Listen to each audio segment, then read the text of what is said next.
Hi everyone, and welcome back to another episode of Young Man's Game. I'm Joaquin, your host. Proud to be joined by Sean Lecomber. They're a stand-up comedian / financial planner. Sean, welcome to the show. Thank you. Thanks for hesitating before you said comedian. No, I've heard some of your jokes. You are quite humorous. You've made me laugh numerous times. Since with transitioning, Sean, what would be how did you transfer from that life of a comedian? I know you're still doing it, but into that financial planning game, and what kind of other things in your life have helped you in that transition? Well, I think mainly comedy, I just kind of got, I think I was 25 when I started. Yeah. So it's kind of almost late, by today's standards to get involved. So I had lots of, I was a classic example of why you should stay in school. If I were to talk to my kids about it, it's I delivered newspapers from the time I was 11 to 14. Then I worked at McDonald's, worked my way up to swing manager. I was a swing manager at McDonald's, team atmosphere. Got to really take it, it was okay, McDonald's. Did you work at fast food? Did you ever do any fast food workage? I didn't, but I did work in the restaurant industry. That would be even worse. But as a lowly busboy, as 14, 15 years old in Vancouver, not the best experience for my first job. There would have been a lot of wealthy people telling you what to do and stuff. Yeah, McDonald's, at least it was other poor people. It was me and other poor customer, I'm a poor worker. Yeah, we both have something. But the main thing, my main takeaway, my main memory of McDonald's was the number of geniuses that just wanted me to open another till. There was always a genius customer that was just hanging back and getting other customers on board. This is busy. People are like, this, I don't like this busy. And then they'd be like, do you think they should open another till? And everybody they should open another till. So you could feel this open another till energy coming at you. You're like, oh boy, I'm running one till, somebody's running another, and I'm like, here comes Johnny, open another till. And he'll just at some point he'll just bust loose and come right up you guys need to open another till. And people behind him are like, yeah, you should open another till. And it's this is a great example of how sort of dumb humanity is. This is pre-internet. That's how the internet worked before the internet. Yeah. Was interactions with McDonald's employees that were just out of this world. It'd be you can see the kitchen. It's not nothing's hidden. You can see that there are two people cooking and there are two people with tills open. Yeah. We can go ahead and shut the kitchen down and open 4 tills as long as all you want to order is napkins and drinks. We can pour you 19 Cokes up here. But we can't make you a Big Mac unless we only have 2 tills open. We've done the calculus, sir. We're not stupid. Were you, so how old were you then? That was 15 to 19. That was, and there was, and then I started trimming trees. Worked for a company called Asplund in Edmonton. So all this was in Edmonton. It was all sort of so it was delivering, and newspapers was a weird way to, it's from 11 to 14. And that, so I guess I've been involved in, you end up hating people, right? Because especially when you deliver newspapers, you have 2 customers who are paid in advance. Yeah. 2. You're delivering 60 newspapers, and 2 of them are you know what? I will cough up $12 at the start of the year for a journal every day, or whatever. Everybody else is no, you come get it. You come get it. Yeah. You come to my house and knock on my door and get that $2.13. So I'm literally knocking on doors hi, and then you give them a little tab. Remember those little tab? Do you remember those? Yeah, yeah. You get a little tab, here's proof that you've paid for these 2 weeks. You rip those off the sheets. Yeah. Yeah. I always help my buddy on his. I thought having a paper route was the best thing ever, because he had an extra $20 in his pocket as kids to buy freezies from the corner store. It was amazing, but he was disciplined. I had a few other friends that their parents did it. Basically, the mom would get up at 6 a.m. and deliver papers while he stayed in bed. Yeah, because you'd be like, you need to learn discipline, and but then eventually you're like, it's easier for you to do it. Yeah. It's like anything with a parent. You're like, you know what? We're trying to teach them a lesson about, and then you're like, I just do it. I'm not going to lie to you. I do it myself because he's so lazy. But yeah, like for my newspaper, it was like, and everybody was a liar, right? So like, I'd knock on their door, and then curtains closing, lights going off, and you're like, come on, like you're just a whole family's just going to pretend they're not home to avoid paying $2.13 for a product that arrives every day at 6:30. Like it's coming at you. It's not like you lose track of how many you're getting. Like you're getting the paper every day, and then sometimes people would answer and go, "We already paid you." I already paid it. And then they would act like you were a scam artist. Yeah. So I'd be like, I was here 2 weeks ago. They're like, no, you were here last week. No, I was here 2 weeks ago. You were here last week. Honey, get the tab. So then they would honey, go find that little tiny tab that proves that we paid. Out of the so you're standing there like waiting for them to prove their little game and then we can't find it. Oh yeah, can't find it. Who's gonna find that little tab? Somebody threw it in the garbage, but they never relented. They were never like, looks like you were here 2 weeks ago. They were like, you were here a week ago, and unfortunately, we can't produce that tab. Oh, so there's no record. Oh, there's no record. There's no recourse. So that was my introduction to working with humans. Then the McDonald's open another till era began. Well, when you said you didn't start comedy till you were 24, were you making the kitchen staff laugh in McDonald's? What made you know that you were? I guess wherever I worked, people were like, you should do comedy, but like when you do comedy, you kind of, my theory has always been like when you do stand-up comedy, you don't find out how funny you are, you find out how funny your friends were. Because because everybody rolls with a certain crew, and you're the funniest in that group of five, and everybody there is like, you should do comedy, you're funny, but then you try it and you find out, oh, my friends were humorless. And I was the most funny of a group of humorless individuals. Okay. And so it doesn't really translate well. So like when I did stand up, I was like, I don't know if me and my friends are funny. Like they tell me I should do comedy, but I don't know if like we're all kind of equally funny and maybe we're just terrible. But yeah, then you do it a couple times and you're like, okay, I think I can do it. I think it's all right. But yeah, so I did the McDonald's, and the tree trimming was the worst because they thought because I was young, I was going to climb trees. They were like, you're 17, climb that tree. Yeah. And I'm like, I really don't like heights. I really don't want to be up in that tree. I really hate trees. They're like, what are you doing here? Like, and I was the guy tying knots wrong. Like they were all doing their sailor knots and and I'm just like, oh. Like every knot I tied was like knot? Slip. They would be like, what are you? Oh my God, they'd have to redo my and my chainsaw, the chain was the chain was always on backwards. So like every job I did, there was always something where they were like, so yeah, they thought I was going to climb trees, and I was like, I don't want to climb trees. But they always had like one guy who was like, no fear of heights, no safety equipment, no harnesses, just beep, beep, beep, beep. Yeah. Just take a little chainsaw on their back and go to the top of a 100-foot pine tree and just buck it down slowly. Was there wow? One of my family members is a faller. He's been a faller for years on the island. What type of training do you get? Because some people try this themselves, and I've seen the TikTok videos of these people, and they're basically almost killing themselves from what they do. Our training was, the first thing we learned is that you're involved in a wage freeze. That was I remember that was the first meeting. It was like, welcome to your training, and you're on the road to becoming an arborist. Yeah. First thing you need to know is you're not going to be getting a raise for years.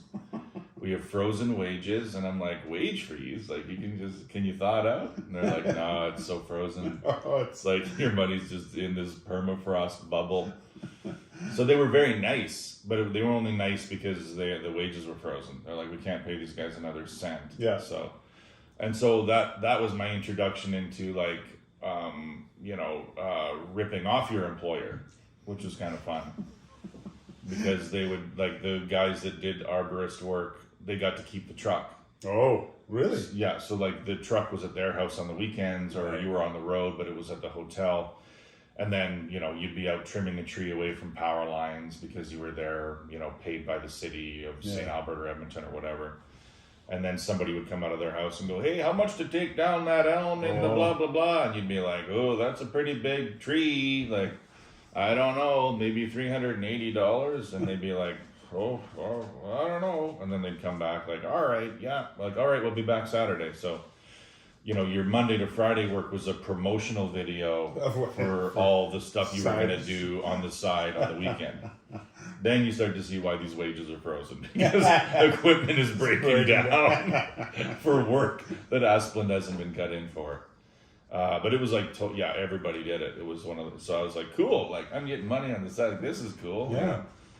I did janitorial work, which is probably, for a year. So like these are like, and it's crazy because I actually did, you know, I guess it's because I'm old, but it was like, you know, I did, tons of labor stuff, tons of labor work. Janitorial was the most dehumanizing, without a doubt, like janitorial work. But all this stuff, it's funny because like you do all these different jobs in all these different sectors and you do kind of learn a little bit from each one. Even if it's like low level, low grade stuff, sure. like janitorial, definitely the most dehumanizing job you could have, because like a lot of people that you're cleaning up after view you as less than. Yeah. Right. For like, there was one time there was a guy in his office. You're supposed to work quietly. And remember the training video? There's a guy cleaning the back of a urinal with his face close to the cake. Like, and I'm like, oh. And then he lifts up with a dirty rag and he goes, "That's called the professional's touch." And I was like, I don't think I'm gonna go.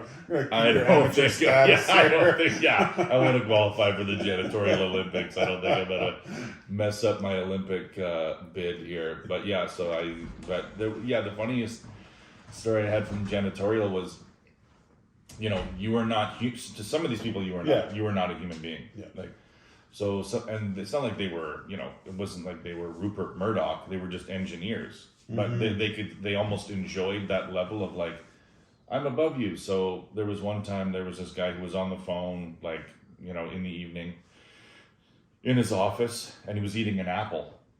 And he's just eating an apple. Yeah, and he's talking on the phone, this guy, blah, blah, blah, and he's eating an apple. And I grab his garbage from under his desk. You just quietly grab it. You don't bother them. I take it, and then I go to remove the garbage and walk out. And as I'm walking out, he goes, "Hey!" And then signals me to come back. And then he's like, "Open the bag." And I open the bag, and then he just keeps eating his apple and talking on the phone for like another 3 minutes. And then when the apple's completed, he tosses it into the bag. And you're waiting with the open and I'm standing there with an open bag for 3 minutes. And I'm like, what world am I in? You know, like I am less than, you know. So yeah, that was an interesting experience. And then tons of labor work, working at power plants, chemical plants, you know, places that pretend to have like integrity and care about people and stuff. Like it's part of their messaging. That's bringing back tons of memories from my Shaw days of being treated as a low life individual going into people's homes. It's crazy how you go in and people treat you like you're a substandard person. It was it was an awful feeling. Not all the time. It was rewarding times too, but I just couldn't believe I would never. And maybe that's one of the things that we learn from those types of jobs is we know how we would never treat someone else in that same situation. It's just where you like service industry people or whatever. Like it's probably factored into how I treat people like in restaurants or at Booster Juice or what, like, you know, pretty much everywhere I go, I'm like, this is not their fault. No. Like this, they have not set the system up. So it's like, I guess it's definitely made me like learn that whatever system I'm upset with in this moment is not designed by the person who's in front of me. The person who's in front of me is just trying to get me a mango hurricane and go home, like to their family. They're not the reason why. Like usually it's an owner or some kind of somebody on another level who's put this kink into the system that, you know, add revenue, but they're not there to answer for it. Yeah. That's another thing I've learned, like wealthy people are very good at, is like adding a layer of revenue generation ability, but then making a minimum wage person answer for that. So they're at home in a giant house. They've added a layer of revenue. Everybody's slapping their hand, like, great job on that. And it's like, yeah, okay, but then the customer is going to be angry at the low level employee, and the low level employee is going to be like, sorry, I'm doing my best. I'm trying my best. Like, whenever I see like a bunch of low level employees like running around, I feel like stopping them and going, slow down. Yeah. Your boss has designed this system for you to do this. Yeah. This is how the system is designed. Like, you're at, you know, like sometimes they're like, we're short staffed and blah, blah, blah. It's like, no, you're appropriately staffed for what their revenue model is. You guys need to slow down and make less money for your boss, because all you're doing now is speeding the wheels up and trying to catch up. And oh my God, I've got 19 people in that line. I've got to speed up. And it's like, that's what we want them to do. Like, if you're the boss, you're like, perfect. You know, it looks like we're passing the anxiety off on our low level employees. So they're the ones who are running around anxious. And then the people that are actually making the money are just like in a hot tub somewhere else. And then the customers are like, open another till. So that's kind of that's my advice to any kid out there: is slow down. Deliver the papers more slowly.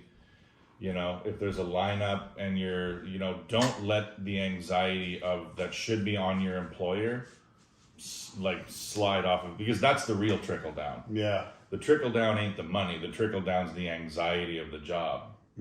You know, that's the real, rich people know that's the trickle down. I'm not giving them any of my money, but I'm going to give them all of my anxiety of making sure the job gets done right. Yeah.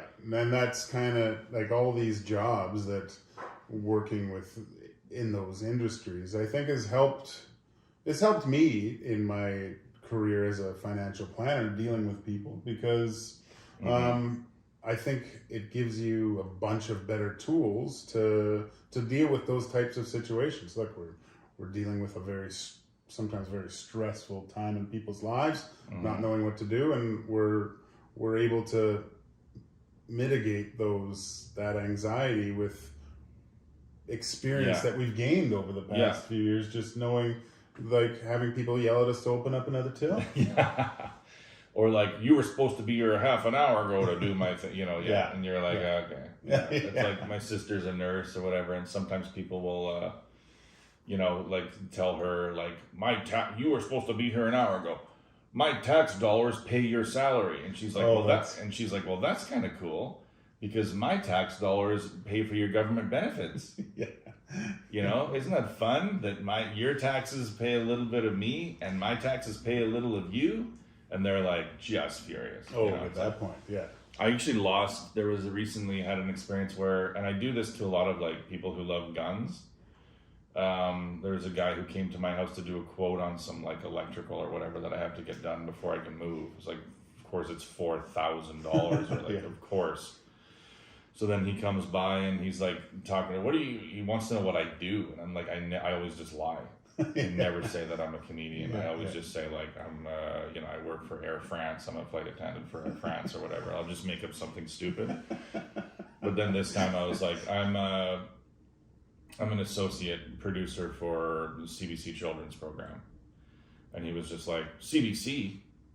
And then you could just tell he was like, I don't know if I like this guy anymore. CBC, government-funded media. So then but then I did this thing that I always do with gun people. So like later on, he kind of was testing me almost. He was just like, well, that's all right until Trudeau tried to take our guns. You're not taking my gun, I'll tell you that. And I was like, yeah, I like guns because, like, it's basically, it's a way that we've evolved where, humanity used to operate under the hierarchy of the biggest, strongest man wins. And guns allow weaker men to compete in that marketplace of, and he's like, yeah. But then he's like, wait a minute, weaker. But if you do, like, people, like, they love it and then they hate it, right? If you tell them that they're weaker, like, it allows weak people to be on the same level as like physically strong people. And they'll be like, yeah. It's so then usually like lifted forward at that point, isn't it? Yeah. And then a month later, I realized he hasn't given me a quote. Like he never did. He never even gave. He could have given me. He could have been just like, I hate this person, 10,000. Yeah. You know, but he didn't give. He's like, I will never. Oh, that's but good. yeah, I don't know. And then what do I do now? I don't even know. Yeah, because I was a laborer at a chemical plant for 8 years. What was that? Yeah, where is that? It was in Edmonton, Alberta, and we had sodium chlorate, mostly shipped to Japan, because electricity prices in electricity prices in Asia are very high. Yeah. So because the electricity at that time, I guess, or whatever, when the plants were built, was much cheaper here, it was cheaper for us to turn salt into sodium chlorate here, ship it all the way to Japan, than it was for them to make it there themselves. Really? Yeah, so we were like making it and then shipping it off to Japan or China. And then... Is it dangerous at all, or...? Not really. No, it was monotonous and boring, which I didn't mind. Like I never really minded jobs where it was just like, you know, press that button, move that thing, get that thing over here. You've got like 19 steps, but you're kind of daydreaming the whole time. You're like, and then at the end of your shift, you're like, well, I made 80 bags and I put them in that trailer, but I don't remember it. I don't remember doing it. I was thinking about something else the whole time. So yeah, I never kind of minded those brain dead jobs, but they don't really lead anywhere, right? You're not. So you're. That's another thing I guess people could learn is like, you know, if you're doing something that's kind of mindless, it's easy, but you're learning nothing. No. So it's kind of, you're just giving 8 years of your life to nothing, right? So like I was there for 8 years kind of learning nothing. And it was my own fault, but because I was not in a job where there was any progression, it was just like, here's your labor job. 8 years later, I was coming out of that as like, you just know how to fill bags. Yeah. That's it. I liked those jobs too because of the monotony, but then there was almost too much time to think, because then I would be thinking like, what am I doing? I did some landscaping for a friend, which was fun because we did more stonework. Like I was cutting stones, that would have been doing cool. measurements, making some pretty cool designs, ponds and things like that. So that would be fun. Yeah. It was fun, but it got to the point where you don't have to think too much. And then I was thinking, I have to do something that occupies my brain a little bit more, or else I think I'm going to go crazy. Well, on a hot day, landscaping sucks. I mean, it's like being a roofer 16 feet lower. Like, you're like, this sucks. Like, I got to do all this. Yeah, like when I worked that was actually a funny thing. When I worked as a laborer at that plant, I worked, for a subcontractor. And that's always something that's like fascinated me, is like, this plant is paying $35 an hour for my services. I get like 18. Yeah. Somebody else gets the other half. And they're like, yeah, but then we don't have to hire you. And I'm like, but that's so much money. That's so much money that you're giving this third-party employer who like, well, then we don't have to give you benefits. Like, are you telling me benefits would cost more than this? $17 an hour on a 12-hour shift, 5 days a week? You're telling me that we couldn't come to some agreement on a Blue Cross package for me with that cash? Like, the amount of people that are cut in on these systems, that drives me crazy. But yeah, so my guy that I worked for at these plants, I worked at the plant, but I didn't work for the plant. I worked for a third-party company, and they were called GS Landscaping. Oh, my! They were an Edmonton-based landscaping company. My friend owns that. That was the guy. That was the guy. Gary Sharon? No, Terence Sandwith was. Okay, yeah. This Gary. This GS. He was a lunatic. But it was funny because once in a while he'd pull you off of work to landscape. Oh, really? And you're like, I am not a landscaper. Yeah. So then you'd go to somebody's house and they'd be like, I need you to power edge my lawn. And I'm like, what is that machine? And then you, whoa, like somebody, the edge of a millionaire's front property. He wants it to be dead straight, like laser straight. And I'm like, whoa. So sometimes I would practice on a poor person's lawn first. I'd be like, let's work the kinks out. Let's get some work kidneys the in kinks here. Yeah. Go to the rich guy's house later. But yeah, I remember that I did the wrong guy's house one time. And the guy that I did it for watched the whole thing. Like, he was sitting in his window, like, watching the leaves come off and then watching it be power raked. Everything's coming off, all the dirt, everything's coming out of his lawn.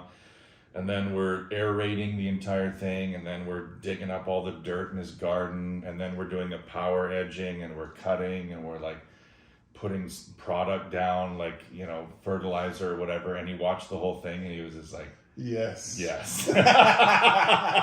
And we just thought he was like a nice customer. Yeah. He's like, hey, guys want some lemonade? And we're like, thanks, man. And then he's like, here you go. Yeah, he's giving us all lemonade and pats on the back, like, good job. And then when we're done, my boss was like, 38 West Muse. West Muse. And we're like, no, it says on the thing West Park. And he's like, West Muse. God. And then I just look at the window, and the guy just like he sees me on the phone, and he's like, oh, here we go. Moment of truth. Let me just close that curtain. Oh, this is great. Yeah. So I think it was supposed to be $800 or something. So yeah, pretty weird, interesting work history. Done tons of stuff. That's amazing, Sean. Thanks for doing this. This is obviously had a lot of different transitional periods in your life. Yeah. Thanks for watching, everyone. Thanks for watching another episode of Young Man's Game. I really appreciate it. I'm Joaquin Gage. Thank you again, Sean, for joining us. Thanks and we'll see you guys soon. Thank you.